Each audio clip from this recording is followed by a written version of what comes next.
He'll never take away my future. He'll never take away my happiness. He'll never take away my character. You wanted the beauty? Take it. You can have it.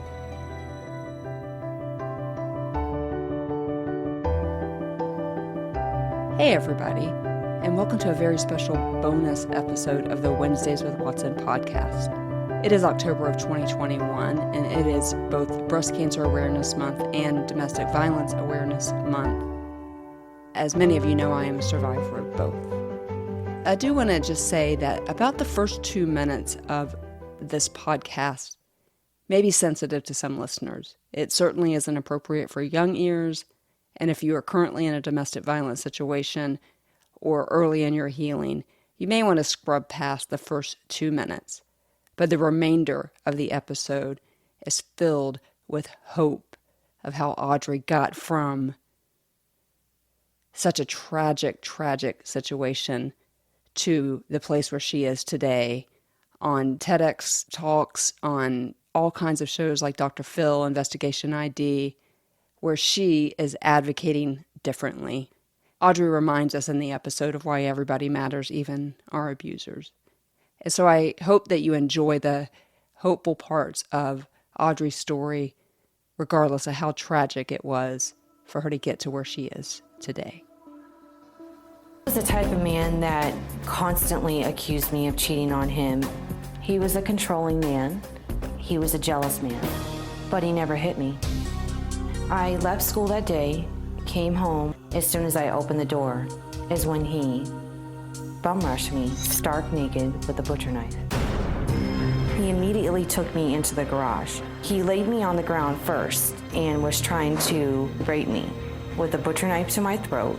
And I was saying to him, what are you doing? I love you, I love you. He then struck me in the head with a hammer 4 times. He threw gasoline at me, grabbed a candle, and tossed the candle at me, and I went up in flames. Investigators say it appears Christopher Haney doused his wife, Audrey Mabrey, with some sort of flammable liquid and then lit her on fire. I began to pray, God, just let me live, just let me live. I spun up, opened the garage, and ran out. And this neighbor ran to me as I was rolling in the grass and hit me with her son's jacket. That was it. He'll never take away my future. He'll never take away my happiness. He'll never take away my character. You wanted the beauty? Take it. You can have it. And then she told me what Jesus did. Domestic violence survivors know it when they see it. So one night I was on Facebook, and as I was just scrolling, I scrolled past it first. It wasn't the scars on her face or her neck or her arms or her legs. It was like this light in her eyes and the way that they matched the smile on her face. Her lips didn't seem to want to curl up, though, and in retrospect, I bet it was uncomfortable to smile because of the scars. But her smile, guys, lit up the screen, and as she spoke, pure, unadulterated joy came from her instrument. Because you see, her voice box made it audible, but it was the authenticity of her heart that stopped me in my tracks. She was literally doing a Facebook Live from her closet where she was selling some of her stuff, but I couldn't help but think this was a woman who refused to be entrapped in the prison of her pain. No closet could silence her voice. She didn't talk about the burns and the scars that night. She only talked about how awesome life was and how it was worth living. And then she said, I believe I will find love again. I believe it will happen. So at that point, I had to know what happened. Because that day, Audrey didn't tell her story. And so I went looking for it. And you just heard part of it. But then she told me what Jesus did. And I can't wait for you to hear it. This by far is one of the most hopeful stories I have ever heard in my life. Enjoy this conversation with Audrey Mabrey Prosper, who is spending her life advocating differently for domestic violence. Okay, we are here with Audrey Prosper. And Audrey is really, guys, one of my favorite people and somebody with whom I had the opportunity to spend some time in the trenches with. So Audrey, welcome to the Wednesdays with Watson podcast. Well, thank you for having me. I'm excited to be here with you and just to chat a little bit today. Can I just tell you how gorgeous you look? Oh, well, thank you very much. I thought, I might pull myself together for you today. Yeah, I think I'm not in pajamas. You might be my one podcast that I'm actually able to put on video. So you look gorgeous. Well, Audrey, I don't know if you remember this, and I don't know if I've ever told you this, but I wanted to tell you and the listeners too, as just a bit of an icebreaker of how I came to know the Audrey, what was then Mabrey story, and is now Audrey Prosper. Spoiler alert, this ends not in a neat bow, but Audrey has a beautiful family and a gorgeous, if I do say so myself, husband. And so she is no longer Audrey Mabrey, but Audrey Prosper. But let me tell you how I met you. You never heard this story. So one night I am laying in bed because I don't have a life on my iPad, and I'm scrolling through Facebook. And I see you're doing a Facebook Live. And this was before some of the later surgeries that you had. And so it was still very obvious that something had happened to you. And so it made me stop. And you were going through your closet, and I think you were at your mom's house in Texas. And I don't know who was there with you, but I was watching it and I was just like, gosh, I wonder what happened. And then you made this comment and you said, I truly believe that I can find and that I will find love again. And I remember laying in bed, and at that time I was only 3 or 4 years out from my own exit of my own domestic violence situation. And I remember laying there thinking, she's insane. Love doesn't exist, especially after domestic violence, especially after a story like Audrey has. Love doesn't exist. But I kept watching, and then I connected with you on Facebook, and then you and I did some work with a organization at that time of which you were the president of the board, and we just got to know each other. And come to find out, the story that the listeners heard prior to in the cold open, the story they heard happened just over a very scary bridge in Florida here. I'm in the Tampa Bay area, and this happened in the Tampa Bay area. And so I went searching and scouring for all the things and local news stations and all of that, and just fell in love with you. And over the years, we've stayed a little bit loosely in contact, but we both kind of really found our lane in advocacy for domestic violence survivors, thrivers. If we do watch this on video, I'll just raise my shirt up. I'm wearing a shirt, it's a purple shirt because purple is the color for domestic violence, and it says survivor on it. Audrey actually made this, and it says survivor to surpass all odds with great change, thoughts, and what does that other word say? Tenacity. Sorry, I'm trying to read it upside down. And so I wore this shirt for you today. And so listeners did hear your story. Your horrific story happened in 2009. And now you have dedicated your life to the cause of advocacy, as have I, really. Mm-hmm. But you said something that caught my attention in the prep interview, and we're going to put everywhere people can find you in the show notes. So let's go back. So listeners heard your story. This happened in 2009. And so you've dedicated your life to advocacy. But there are 2 words that you say in most of your branding, and those 2 words are advocate differently. Can you tell me what you mean by that? Yeah, so first and foremost, thank you for the opportunity to sit and share time with you today, and to hear you share about, how you came across it in the beginning was just, it was a gift. So thank you for sharing that part too. Advocating differently can mean a lot of things for a lot of different people, right? Yeah. For me, really how this whole thing was birthed, I think, testifies to what it means to advocate differently more than anything else. And that is that, as you know, after this attack that I went through occurred, I started speaking out publicly through the media, national, international media, local media.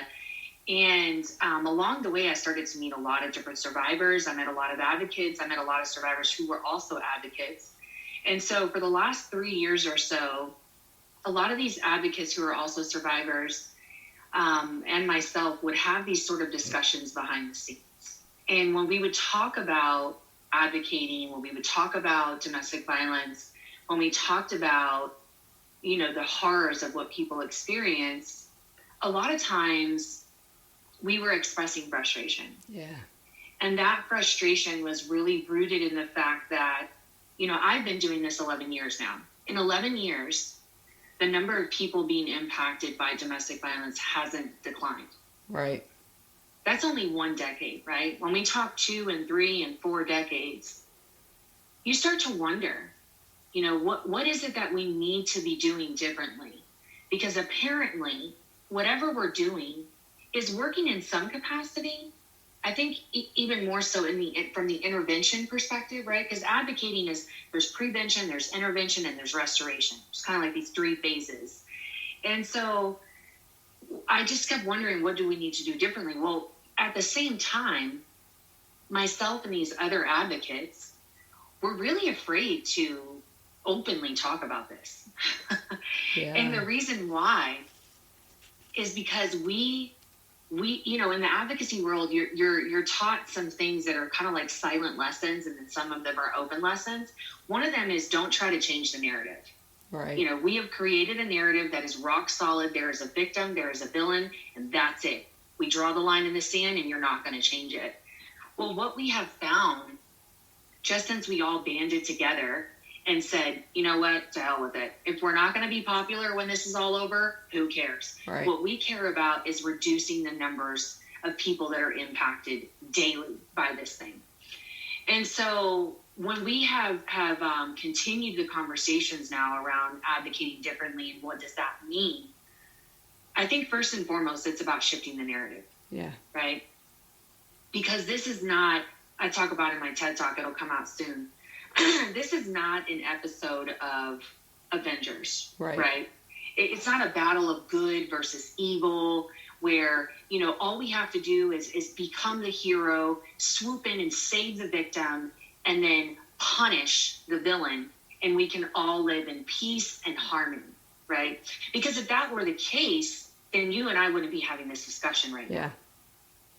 So I think that is absolutely number one. One of the most jarring experiences I've ever had in my life, as you mentioned, both of us being connected to another national organization in the past. And when I got to experience someone in that organization, basically what it came down to was this individual had started the organization, was creating great impact around the messaging of breaking our silence. And we were doing it. We were breaking our silence, I think, in record numbers. Yeah. It was unbelievable how this generation of survivors said, you know what, I'm just going to speak out because that's what matters right now.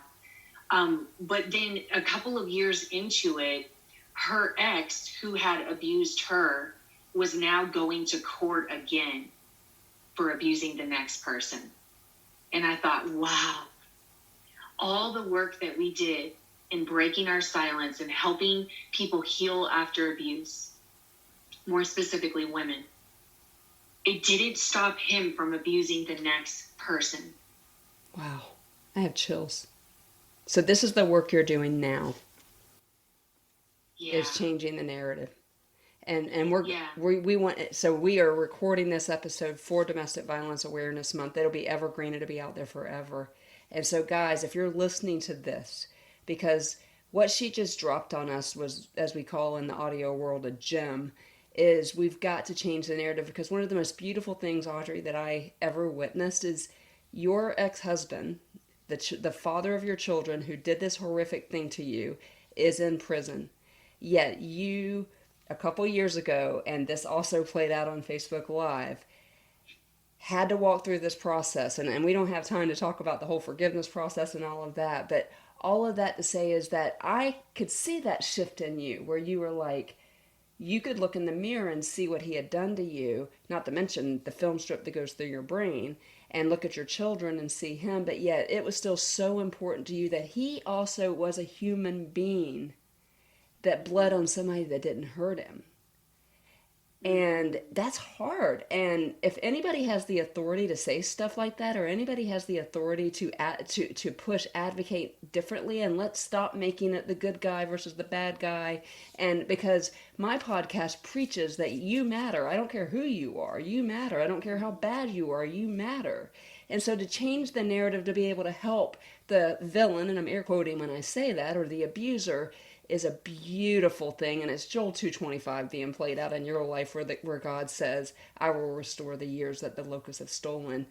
And so moving into that, though, so for the listeners that are listening, they did hear your story. The stats, like you said, have not changed. 1 in 4 women, 1 in 7 men will experience domestic violence in their lifetime. There are good, well-meaning people that are listening to this podcast right now, and they want to make it better. They want to fix it. They want to enter into the situation, insert themselves into the situation, and help.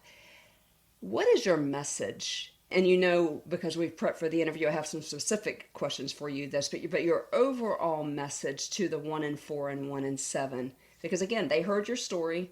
They're going to see pictures and promos and videos leading up to it. And so you've got authority here to talk to us, to talk to those of us who experience violence in our home by the hands of somebody that we love and who loves us, whether or not it looked like it or not.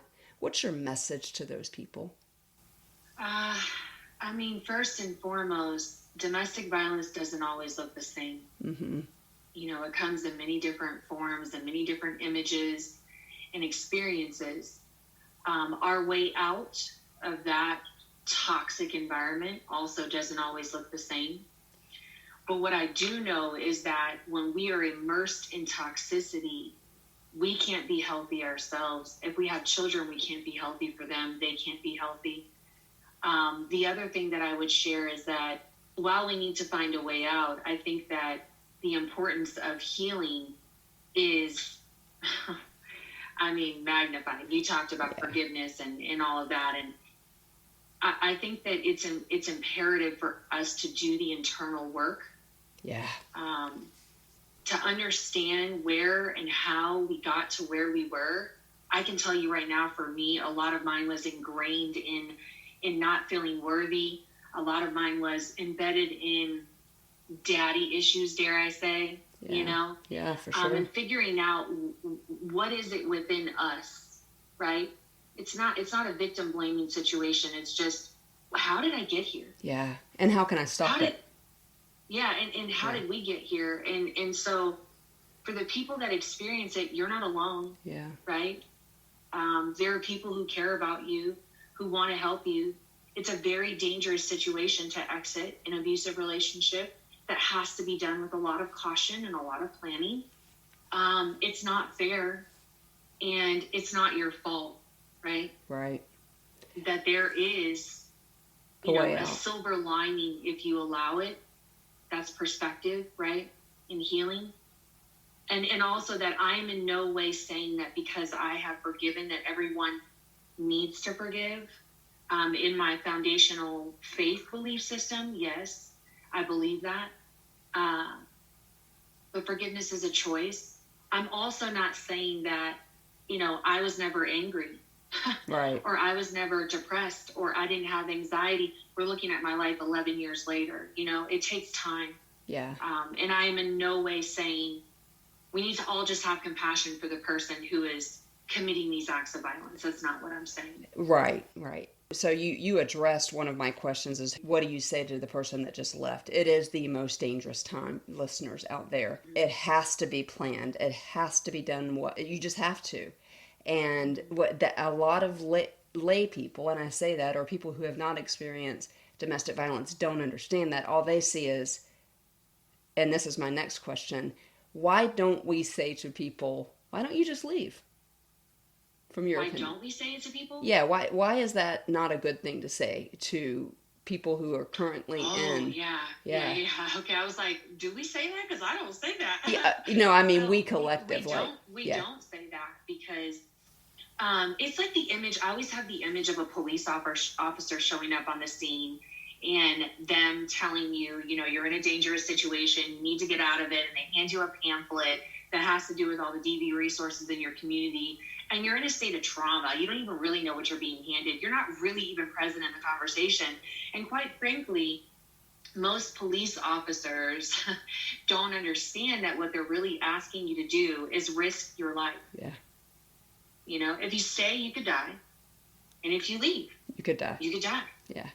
And the most dangerous time is after you leave. And so I know in my own story, I left the country, but I took a few more hits, a few more punches, a few more of all the things, because I knew that I needed to do it well or I was going to die. And so there were 3 ways that I could potentially die. I could die by staying, I could die by leaving.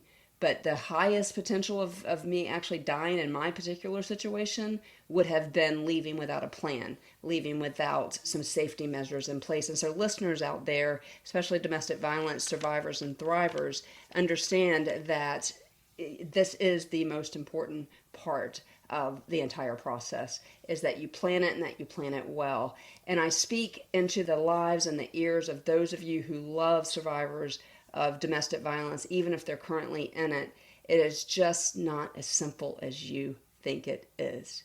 Because I still love my abuser, who is no longer on this planet. I loved him until the day that I found out that he died of a drug overdose, and I went into a deep depression because you just don't unlove somebody. And Audrey, I watched you with the process with your husband, who is doing a life sentence for what he did to you, or your ex-husband, excuse me, is doing a life sentence, and you co-parent really well with them.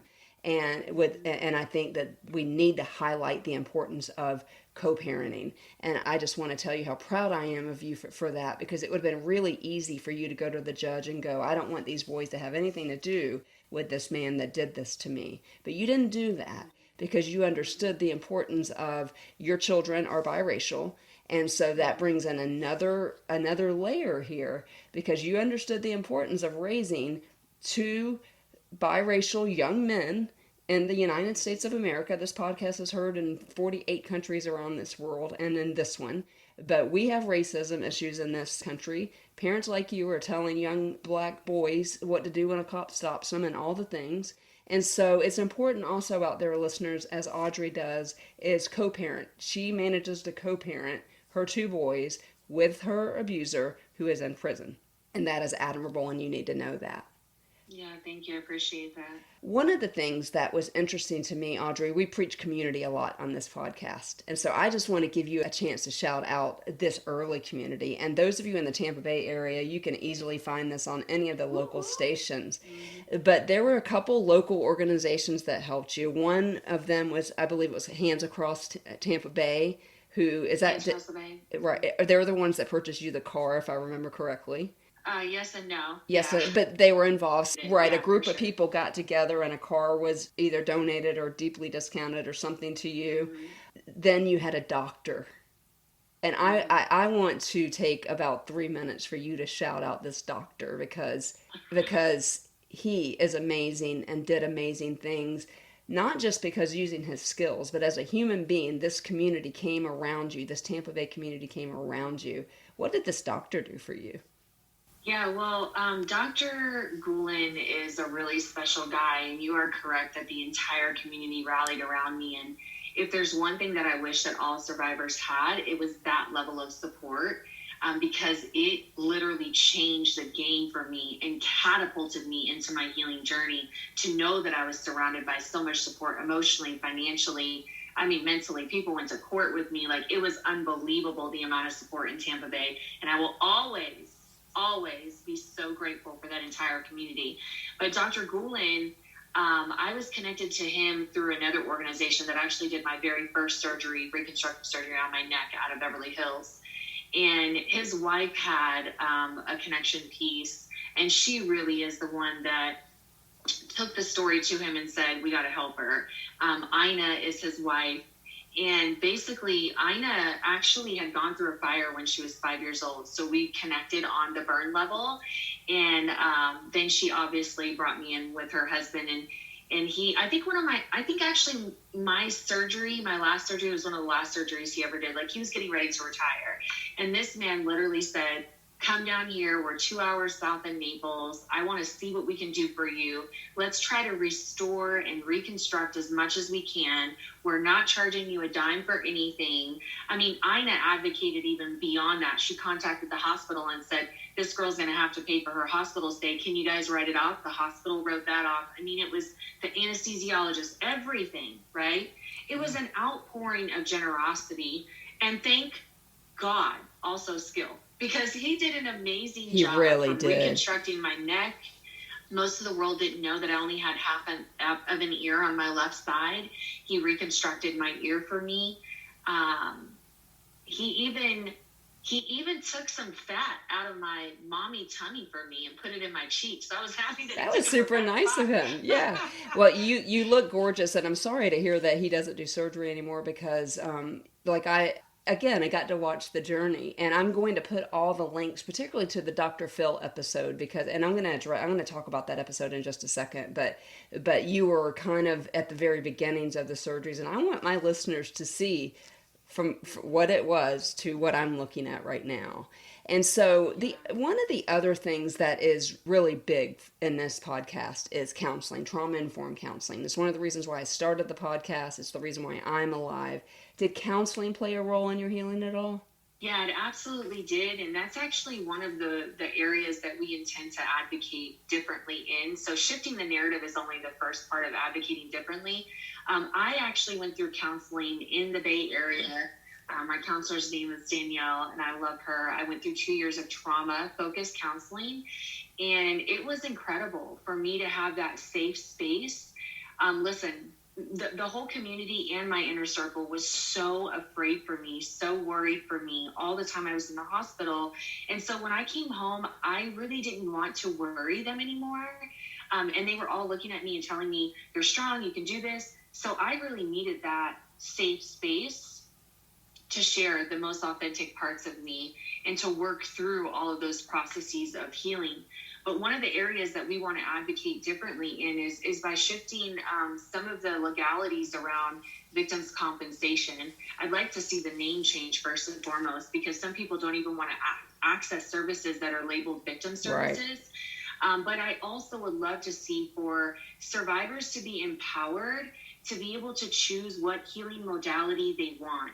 You know, when you go through a program like that offers the funding and covers it, you are offered the opportunity for counseling. You're also offered the opportunity for Western medicine, but it doesn't give you the opportunity to maybe go to a life coach because that's a better fit for you, or to pursue things like essential oils and supplements and working on your gut and getting your gut clean first, because that's where like the brain-gut connection is so imperative when it comes to healing because of that emotional connection. And if you're ever feeling highly emotional, the first thing we need to do is clean up our guts. So yeah, that's just another way. But counseling for me was amazing. I've also had life coaches in my life, and I definitely use all of those oils and supplements and so on and so forth. Yeah, I need to be better about my gut, but yeah, same. I'm trauma-informed counseling. I love I love something you said there, is that they get to pick their modality. So mine, the one that worked for me happened to be EMDR, but there's internal family systems and a whole bunch of other modalities. And so survivors out there, you guys know I preach counseling on this podcast, every single one. And I've had counselors on here, I've had my own counselor on here, and I simply know that I wouldn't be doing what I'm doing without that. That brings me to the faith aspect of it. And when I was watching that Facebook Live, I could tell that there was something different about you, even though in that particular Facebook Live, I don't believe you referenced your faith or even referenced God for that matter. But is Jesus the star of your story like he is mine?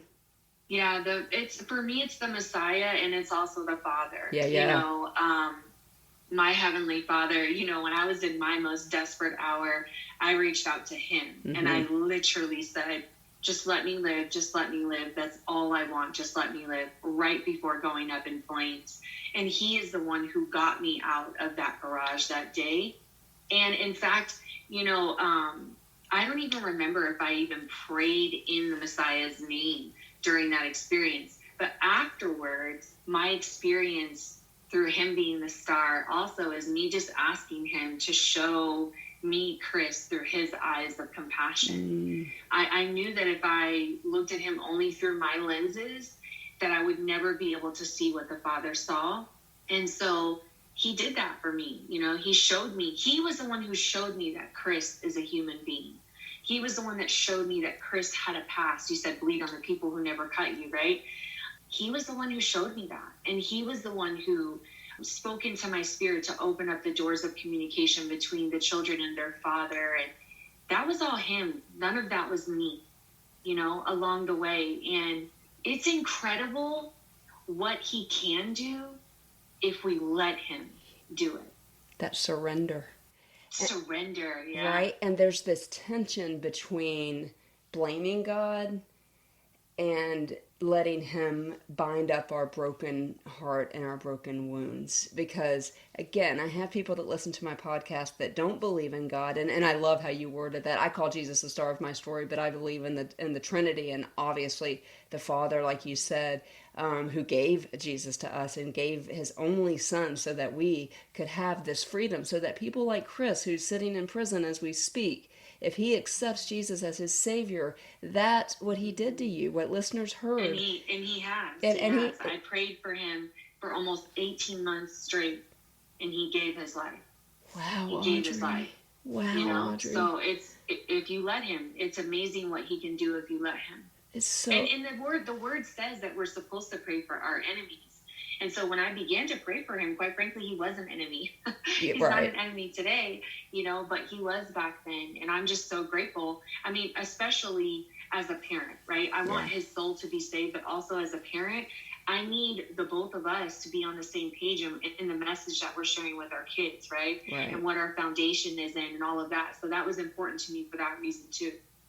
Yeah, I've got such chills because I didn't know that part. You know, in my research for the podcast, I ran across the news report where the cameras are in the courtroom and he gave his apology. You know what I'm going to call it? I'm going to call it also a victim impact statement.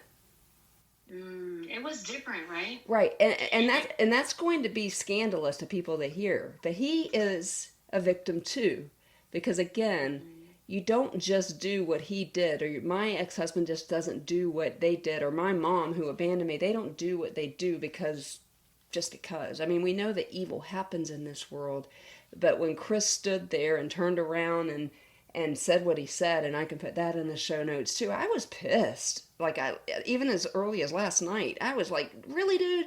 Like, but it was still so broken. And I think so if you referenced the director of that organization and that whole thing, and she gave a victim impact statement, and it just made me think Chris's statement to the judge and to you and to your boys who were really little at the time was also a victim impact statement, because he had been impacted by what happened to him. That doesn't make the horrible thing that he did right, but he too had been so harmed. And we don't compare traumas. I tell people that all the time.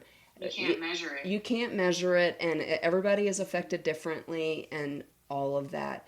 Well, Audrey, here's what I want to do. I want to end the podcast two ways. First of all, I want to strongly encourage people to go in the show notes, click on Audrey's information. She's got a TEDx talk coming out, which I can't wait to hear. And that comes out in about 2 or 3 weeks, right?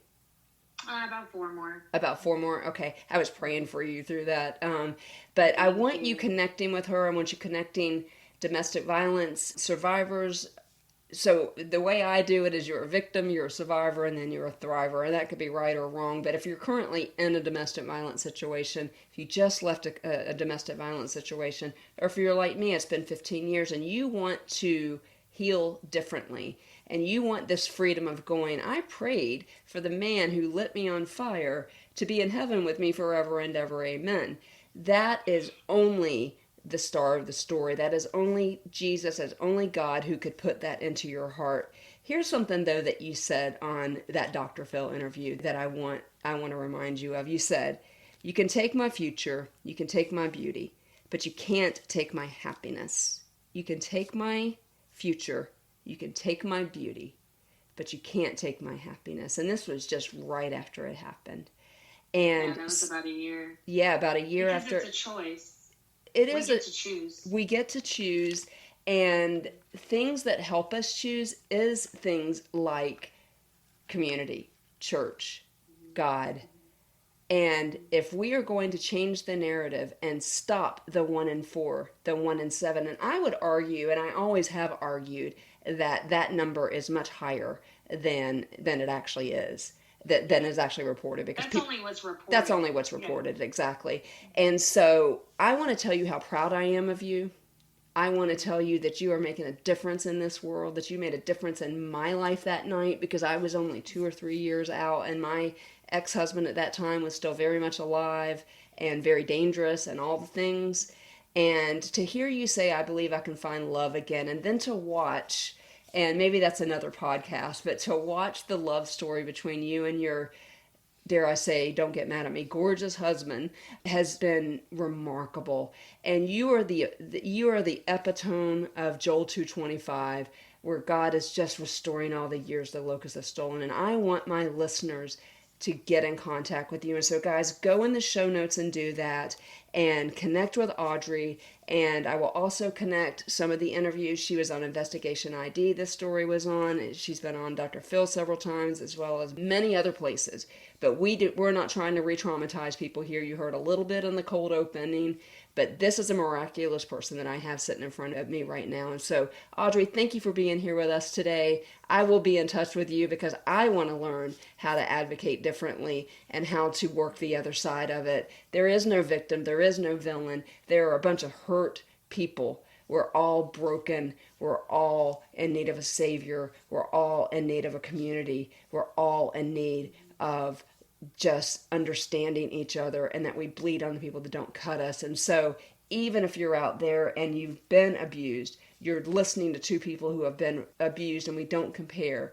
But Audrey was significantly abused, as you heard in the cold opening, and as you can hear in some of the links that I'll share in the show notes. But it is possible. It is possible to be on this side. Even if you never advocate for people like Audrey and I are, it is possible to heal. It is possible to live an abundant life. And it is possible, as you said to me that day on that Facebook Live going through your closet, it is possible to find love again. And so, Audrey, thank you for being here today. I so appreciate it. I will absolutely be back in touch with you, but I cannot stress enough, listeners, please click in the show notes and get in touch with her. And then when that TEDx talk comes out, that will be published on all of my social media, the Wednesdays with Watson platform, which is everywhere: Instagram, Twitter, Facebook, also now Patreon. This is a young lady who is changing the world, raising two young men who are changing the world, having loved and forgiven a man who tried to kill her, and is living in a beautiful marriage now, though I'm sure not without its own problems, because life isn't perfect. But but thank you for being here, and I would just like to know any parting words for the listeners at all. Yeah, I would say that if we want healthy fruits, we have to look at the roots. So whenever you hear something that comes across, always start to dig, get curious and dig and uncover what those roots really are underneath whatever it is that you're looking at in your life. Curiosity has been tremendously amazing for me. So I'd say stay curious and look at the roots. Stay curious and look at the roots. I love that. If you healthy fruit, you got to look at the root. And so you are absolutely a rock star in my book, and I want you to know you're part of my healing story. And I'm going to end with you just like I do with everybody else, though I know you know this. You are seen, you are known, you are heard, you are loved, and you are valued by so many people, but most of all by an almighty God. So thank you so much for being here today. Amen. Thank you. Well, guys, I hope that you found such encouragement in Audrey's story, and especially her heart, and maybe of paramount her mission to advocate differently. I have to tell you, she pushed me a little bit when she reminded me that her abuser mattered too. And I can promise you that that is something that we will be addressing on this podcast in the future. You know, as Phil Baker's song plays us out of the podcast, that is a song called Marked by You. And while Audrey is gorgeous and beautiful, and unless you look really hard these days, you cannot see those scars. But I wonder if when she looks in the mirror, she is reminded of the truth of this song that we've been playing for 2 seasons now. I just want to be a life marked by you. I wonder if she looks in the mirror and sometimes thanks God for the reminder of his ever-present help in trouble. She truly is a life marked by Jesus. We will be back here next week, as this was a bonus drop, to drop our episode on the Enneagram Type 3 with best-selling author Katie Ganchard. I hope you will join us back here in the Healing Zone as we are using the Enneagram to help us understand and process trauma and continue to move through it in a healthy way. Until you come back next week into the Healing Zone, you know what I'm going to say. You are seen, you are known, you are heard, you are loved, you are valued. Let my life glorify you and teach me to walk beside